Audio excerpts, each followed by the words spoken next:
le thon thu thar nen kalo let le tun tum video a chuan case nen Christmas ti thun thu kan ngai thadon ani kum thum lai ka ho to lo hnuwa kanuin mama tun kuma si chu lo ho ve toro kan ngai e mai che ati awangin ma si mang turin Mizoram lama ka ho ve dona min cheng vong le in ren thin em kania poisa hek mai ti in Bangalore kumruk don kom to nuwa avoi khat chau kala ho ani vairam lama ka chuk le ka ho le poin ka le khazir pui ka thian te thlonan kal thin lain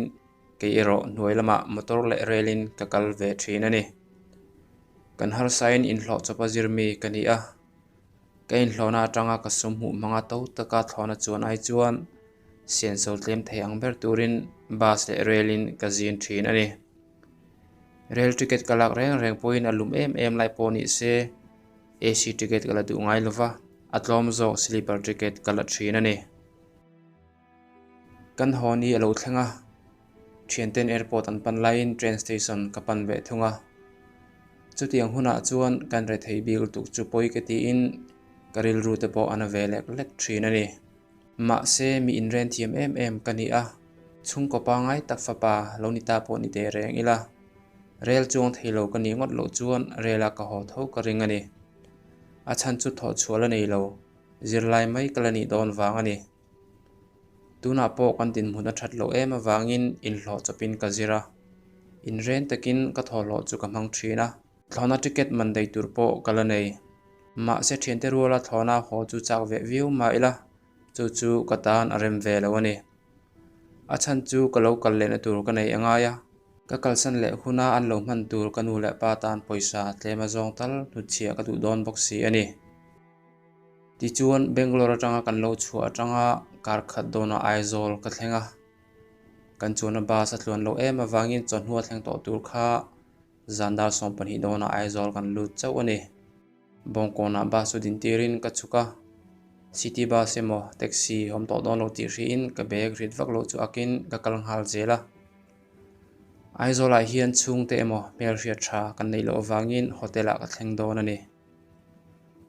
avo ema wanga khur lok chungin rumdanga kalo in nga to thin hotel omna zarkot lam chu ka pan zela zarkot lam kher ka pan na chan hi mundanga hotel om ka hriat lo wang le ka chhuale na tur sumo counter an hei wang ani ma si polin aizol veng sang chu an lo cheya mit atlai hle thlasik ni in zan rei to bok nen motor alo tlan le zeu thin ti lo mi ve wa kanom to lo ti chuan darkar chan ve don ka kal nu chuan zarkot chu ko thlenga zarkot traffic point thlen ma kong thlang motor pat vel zorna dor ma thimchina mi pakhat hi ka hmuwa ka hmu rual chuan chu kami hmu chu kalam panin alo kal ngala meichhia ani alo kalpa chuan hei thian pa min dor la alo ti a chuti lai chuan kabul alo thleng to a zurim anam view le ngal kena ama chuan dor tur thila zor ka hmulo bag te takte aka chu a bag te takte a chuan kanu le pa second hand korlum tur aleng don lo ti ka hria Bangalore thum no to hlom em awangin kanu le pa tan aizola second hand korlum kaleyang kati khani a ma se zandar som pani vela kaleyang kati reng lo a bag chu magic bag ani ngot lo chuan kanu le pa korlum tur aleng don lo ti ka hria chomhe azur ti donila a bega chuan samtok pumli le iskut pum khat bak aleng don lo ti ka hrebok a bega chuan kam motor thil aleng don lo ka tui ti em pikal azur te ni ngot lo chuan tun ang zan rei to khowot em a hian chomhe emo pikal zurin a chuak top lovang le amala chu red carpet zo tur ang hrimin en chei em mai le ngal ka hria azor chu ka hria ka soi don lo mo thian pa ka tlom du yang che alo la ti a kadinga ama en hu chung chuan engmo ka dorang che ka ti a ka hrelo derani ishiat reng kha o alo ti rewa karil rute te chuan avan zeilo tak KSVC ka ti a ka hrelo ka kal don ti in ka kal ngala mo thian pa khongai takin min dor te ti in ka hnunga chuan ka kal chu min zui ve ngala kadinga thianu khongai takin min zui lo te ka ti a ka phak ang tokin pathian ka tri in komna po fellowship vela te kain mang ve thina zuk le muam ka tilova zuk in ngai heklo sual bol hlo lam hrim hrim ka ngai tu du ngai lo Facebook a enga modewa mi chia biak ringot po ka du lo thina ni a kain hlona tanga ka sum hu manga ke es la ka in man phei chu ngai tu po ka ngai tu ngam ngai lo hrim hrim chutia dinga alam hoya min zui lo tura ka ti ta ka chuan ading ve mai boka mo thian pa khongai takin alo la ti a soi zong chuan a zak ve hle ni tur ani en pom in thangam lo hetia zak le tur sin enga tinge injor tur a chuani engtin ma chang lovin ka kal le ngal mai a ka kal le ta ka chuan min zui ve le a alo kal pa chuan mo thian pa khongai takin alo la ti boka hetiang hian an customer ten ngen thinem ni le chuti lai chuan step ka thleng to a ka dinga enga tinge ka du lo chung chunga min ngen etia injor lo hian na te thok ve ta cheu ke sakara zurui le ngal min zui to suang che ka ti a ka tong na boka azak ve hle ni ang en po mi en ngam lovin ka dinna tanga hlam khat vela dengin hakun tlata chuti lai chuan ka chak loka hotel ke chunga chuan ka lu san ngala kongka ka ki fe nuwa vai tli rol pakhat hian alo honga kain zia fel nu chuan ka room tura min hroi chho ngalin kain da fel nuwa in phi fain ka mu ngala ka mut pa chuan ka thil ton chu ka ngai tu a ka khongai na deal me win dor turin min ngen hani a dor lovin ka hau rep nuwa ka kalsan khani a ti in ka in thiam lo ang renga ka tiang khan mi tu emoin a thil zor dor turin min ngen ni se dor lova ka kalsan thei ka ring lo ani alaka ka tongkam tela kha ana view le ngal kes mani selal pandu taka siam keima ang mi hring ve tho ani a ka tongkam awangte chuan aril ru hanat view po ka ring ani kandu ka chuna mi hi ka khongai ma em thin kalaka ril ru thalo pu po ni se khongai thlakan om ka mu in ka khongai le vat thin ani kes po chu ka khongai ta hle a la om ngem le ti in kamu na bula tu ver parda chu kevin ka zu ena step bula chuan alo la dinga ka thom no hain ka chuk le ngala tongkam na taka ka hau awangin ngaidam dil ka du ani stepa chuan ka chuk thlanghal vata alo thukun tlat to a vot ati mel em le ngal ko ka thiana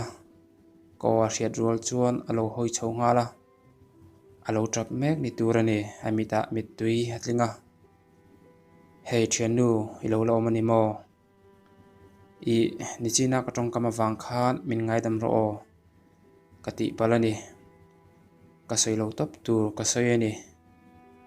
ka in thiam lol tu ka ngaidam dil tur chin ka lo chuk le ani kati a chuti lai chuan min en to lo engma soilovin ain ni tana tra o treu chungin ani min dor donem lo ti a soi zong chuan vot ati awangin awa khu deuh le ngal chan mai dan tur po ka hrelo ka ngoi wang nuwa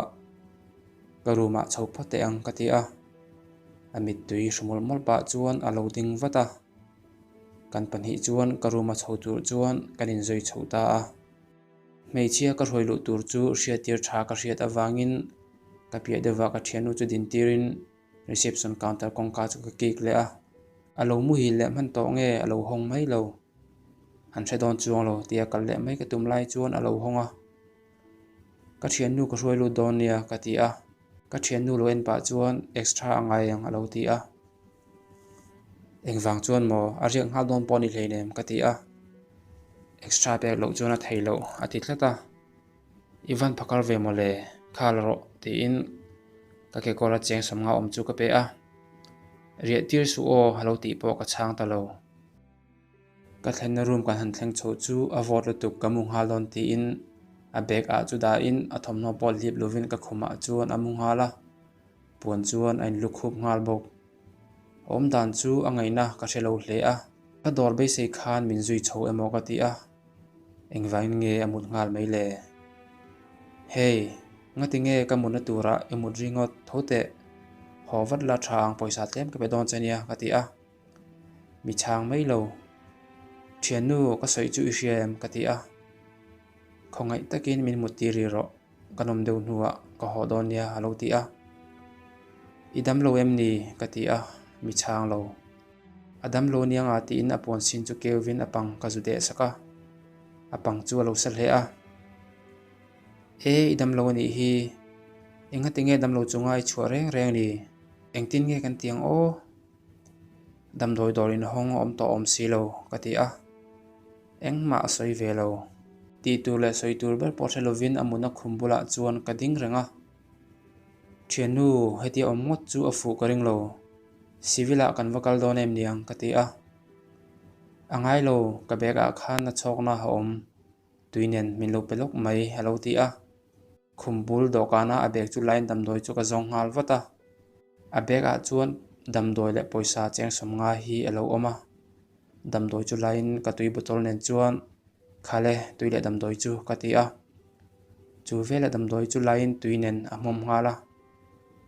kalome o ka khosik are vele ka hodonia ti in pon chuan ein lukhub le ngala engtin ma ka chang lo avotin ka zin hanen ding reng thei kani big lo mut nu tur dang chumi ruma chuan om to box si lo reception counter am bok ka chule a ka thian nu kha dam lo pon sin tur pakhat min pek belte ka ti a ria tir lo tur ka ti kha ka puina hriange alo ti a adam lo alom kamu ve du to pon chu min pevat mai te ka ti a pon chu in zon mai te cheu ani lo chu extra nga yang alo ti le a kan mu du non hlei nem ingai ang khani lo o chuan engwange extra chu ka pek le ang che cheng som nga ka pek to che kha pon chu min pevat mai te ka ti a jing ma taka hoti rang che ti in pon wala tur chuan a phei nga la blanket pakhat nen chuan ka chhole nga la chuata ka kam cha pha in like offin ke airbag khamin kamu nga la kong pha pan la tuk vor la tuk box si chu kamu hil lei theilo ka blanket sin chuan ka in ziala azia phian kamu hil lai chu room rin min ti hara ka khuma mu chu alo room me ka ana view niang a ti in thowatin like on pa in thianu ti in ka awa a har lo apang chu ka de sak le a khosi ka lo sang hle hinin alo room chuak hial alo ni a khosi ka wanga vote atm awang chuan ka pon sin chu lai in ka sin thua tira pon ka sin tir lai chuan alo hara kalam lo hoi min mu chu mak ati mel hle a i khosi ka sang hle ni hi na chokna hi le donem niang ka ti a mi chang to don lo mok ti nuwa kalome o halo ti a lom thu soi angai lo kalo ti fata na chok na chu ei ro o ka ti le a mi chang lo tra chuak in sum ang hian a oma amit tui hatla a chutia om ka mu chuan ka khongai ta em a case man i se meichia ani a amel hriat lo mi pa thlena ruma nat nein soi samek ani a an in emo anu le pa achungte hangai hle ka ring ani soi tu le nem dan tur vak por helovin ka ngoi renga vot ka thi em awang chuan khum hnuaya ka bek chu pot chuakin korlum ka hawata ambula chuan thuin thianu na chhawna chu ei ro o ka ti a o khongai takin halo ti a damdoi hmum zo chuan ipon hi la la mu vele toro i cha om si a min ti a chalove i khosika sanen pon pakhat nen chowa ilum zo karing lova kalo sin tir che ni na chhawk nei na chhawkuna che kamu vele mayang ka ti a ti chuan engma soi lovin abula chuan ka thu te renga kabula me chedam lo chu enin enge aming niang le anu le paten heti om hian hriang em le bial paten ei veng em le ti in chhana om lo zona chu keima le keima ka in zota do kanak mobile sana chu ke ena jing dar thum le ni somli panga alo ri to kamut chuak tuk chu ka ham tamai kamut chuak ti a hriange thianpa kabula hian lomu ve mai te che halo ti a ai kamuta chuak hleinem ti in ka chang wata kabulai lo mu chuan keipo kalum ve do don lom halo ti a meichia bula kamungai si luwa abula mut chu ka hre ani ole ti in zoi muang in abula chuan kamu ve ta a hre view ma ila kamut ve ta ka chuan adam lo awanga pangtilum nen abula mut chu anuam hle mi chebula ka mut awang chuan zamin thokpo ka thothangam lova ka chengam heklo single khuma chuan ka sipalang ti hlau ni omin chunglam hoin eten son ngatin kamua ani pole lam hoin puan chuan en lukhupa engtin tin emo kalo mu hil ve ani ang ka harle chuan kabula mheichhia chuan ka ban velam khamin ko oma amai phumin akut velam chuan milo kwa boka asama asampurim le a perfume rim te chu rim tui kati ema ka ban chu alo khamrei le to ni turani kham ut to a zoitein ka ban chu pot chuakin min kuana kut velam po chu kada thlak saka darzat ke na jing dar sari alo ri don to bathroom ka lut ngala bathroom atang ka chhole nu po chuan tui takin alo lam huila kein ru khul nu chuan enge an tawng le ti in abula chuan zoitein ka thua khoena a mel ka hmu chian chuan mi che mel thatak kumsom ni vel mel pu halo ni ks ni na ka hmulen em awangin ka lo mu kholo lak lo to a mel thatna ka hmu ka na lo ni enga tinge hetianga mel thani si hi inzuar tura a chhuwa mai le ti in inzuar tur ngot chuan ka lo ui ve re ngota chuti ama ena thil ka lo ngai tu mek lai chuan alo hara abula thu min hmu chuan mak ati mel ema nizan lam thil thengilin an ina mua harle anga en ngai te pawni ma na ije deuh to em kalo ti vata nizan ibula kariak em ni min mut pui em ni hlo thon mel takin alo ti vata ibula kamure ngotolom engma katilo nizan idam lova kati a kasoi lai chuan alo tho ngala kalu ana mai kamule lockdown ti in amule ngala engtin nge kan tiang le ina chok ne hi luna e chi ni em kati a ka be ka mi khamo alo ti a o ni zan i khuwa sikin voi ni ke tir cha kati a ka khuwa sika ke thina ni a ka luna chuan ke ngai lo alo ti a idam lo thinem ni kati a ka khosik hi a chole thina alo ti a in entir to em kati a mi chang to lo en lukhub le daya thiannu civila kan kaldon em niang in entiri ngai ni kati a mi chang to don lo mo kati nuwa angai lo ka thavele mayang halo ti a idam lo thinang khan in soi box si a in entiri ngai lo thola kalpui don chania kati a mong changin alo thowa ka towel pe in bathroom lama aluta bathroom atanga lo chhuwa pa chuan thianpa ka chungai thatna wangin kalom tuk o in entir tur chuan kal lo mayang ka howat angai ni alo ti a in entir zawa I hotlang har mai donalom kati a ka fanu ka hroi wat angai alo ti a fai nei to mo khoya nge om khoya hroi tur nge kalo ti wata nizan ka thianu te bula ka kalsana alo ti a chutiang lam chu zo zel chinia ka hriat lo awangin in entir chung reinang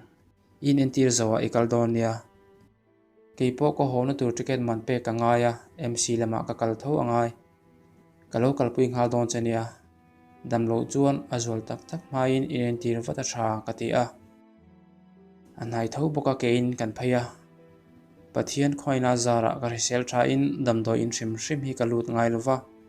kain entir ngai heklo damdo in kan thlen chuan khoya nge in entir tur ti po ka hrelo ka thian nu po chuan alo hrebik lova casualty a kalu puya kapu hei ka thian nu hi damlo thina nizan po kha a khosik a sang le hle a in entir va tha kan hriat awangin kan lo kala khoya nge engtika nge in entir tur ti po kan hrelo heta hian kan lo lut top mai ani te in casualty a pakhat lo thu chu ka bia a chupa chu doctor alo ni a pafel le tlom ngai tak alo ni alo ni chu mole ta khan lo thu lo pula ka thil ti lai hi kan zo phot anga kalo endon ni o alo ti a damdoi a cho anga to mai tura kalo ngai kha ni a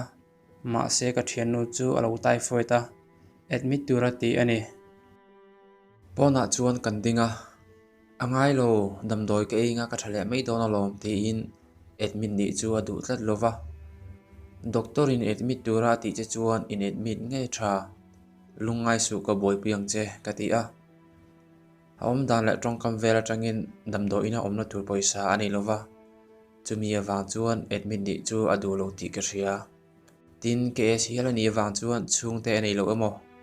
lo nei po ni te reng se an ngai sak don lo ti ka ring bok ani chu tiang ani awang chuan a chung te chanchin po zot lovin keiman ka boy pui tur thu ka soita zo ka ni chu ti lai chuan nurse pakhat hian khum olom thu le kan lu ngal thei thu alo soya khale chawang le ka ti a hre in kalaka ain thlurung hle ti a mela alang I phone kha kalo manglok thei ngem alo ti a mang thei kha mangro ti in ka phone chu ka penghal vata number adaila ukim keima zualte boite inge ti min lamem hati a thian nu chon thil alo zot ve nol ni turani o nakina kan soidonia ukim damdoina chuan kalu don khongai takin ponsin tur milo pe thei angem boite lo roi bokla o kalom lu tuke ti in phone chu da a phone min pek pa chuan ka thian nu ka bia a alo kal don I chunga kalom tuk o min kalsan to mai ro ticket te la ki du kha alo ti a ticket lak chu aman mo thlak leinem I omna tura chuan chhopot ang ti in omna tur lama chuan kan chawa female wa da chuan damlo engmo zat an lo oma chutia ka pian tira ta atum khatnan damdo in kalu chuan risel na hlut jiale man tam zia min ria chu tira ring tu te kan hun pui ber Christmas don tawa damdo ina lom thlat rom dan tur zia po ka hre thia mani akhum tura chuan kamutira damdo in pon chu ka sintir boka enge echa iril te po tram ve to ang I damdoi tur lei turin ka chok dona ei tur ka lei sak ngalang che ka ti a angai lo engma le ngai lo kom na tur thleng min roi to a min ho san to ro alo ti a hei chu tiang soi to su in thlrung ani mai theya in thlrun angai reng lo enge echa damdoi lei tur chuan ka chok dona nia ka ti a engma le ngai lo ka thian nu lo thlenga hamana lei mayang min ho san du lo ni chuan ti khan kabula thuri mai ro alo ti a engma soi lovin akota doctorin damdoi a chaw chu lain ka choka damdoi man chu karin a in alo to hloma ka hon tu ticket man tur le second hand korlum bazar nan ka ti ka poisa pai lai a zo trep ani momo ka lei le boka damdoi le momo nen kalo lut min mu chu min endu hle a akhum bul ka thlen chuan engma le ngai lo ka ti kha alo ti a nurse ka hril to a drip hi alo khai nga lang che momo yang o damdo ye ngai om si a pumro ka e thalo wang ti in momo chu khuma da in ke chuan ke ngala ei vero ka bar ngam lo che nia mi an tam si ka ti a ka thu soi chuan anui ati zawe hle ni turani zawak lovin anuya anui mel a mu nom hle momo kan ilai chuan nurse pakhat localin drip chu khai ngala zing dar som dona nu pakhat hi no pang pakhat ruain alo luta karin angin a thian nu chu alo ni naw pang po chu afanu alo ni a chu naw pang chu kum ni emo kum thum vel ani karing mi che naw pang mel thatak ani anu amu rol chuan anu ti in apan ngal vata anu chuan boite local ro kabula lo mu vero ti in ambula chuan amu tir ngala chuti lai chuan a thian nu chuan cho ilei lowang tiro cho kalon kenga ei ngal ro o alo ti a momo ka eya karil po tram lo ti in alo changa ipuar lowang ei le ro kalo ti vata a thian nu chuan cho chu alo siam saka lo ei ve ro mi lo ti a ai ei ro karil tram lo ka ti a afunu nen chuan cho chuan eya a thian nu alo thlen ta ga chuan ticket man te ka pek angai si a ti in thian nu hei I thian nu lo thleng to tho boka kalo va chu san to ang chu kalna tur dang kan ei bok si a I lo dam zel donia kan la in mule donia ti in kading hala o ole thian pa kalom tuk o tluang takin I ho donia mi lo ti a I chuan chhuna lam chu ka pan hala ka chhuah fel don kongka ka pel don chuan ka hoi leta a thian nu nen chuan min lo le en renga engma soi lovin hoiletin ka kalta zela engwang te khero nge ni chu KS chu kangai na tran ni in kain hria in po in betam lo ma ila abula kha nuam ka ti a boi pui kha kala kham lova ko san mai tur chu ka ui ani ma se KS kangai na don thlata ka in hriat na chuan min thiam lo tira achan chu tlangwal fela kain ngai ve thina committee point fel tian soi thin kani ve chu tiang ni mek line KS ber khero kangai na tlat mai chu dik don lova ka hriat wang ani ma se lo ngai na po ni ila ko san to don thoti in thiam lo na tur om lo ka ti le a tranpui amomo em laia ka tranpui thei awang ero in kalom ani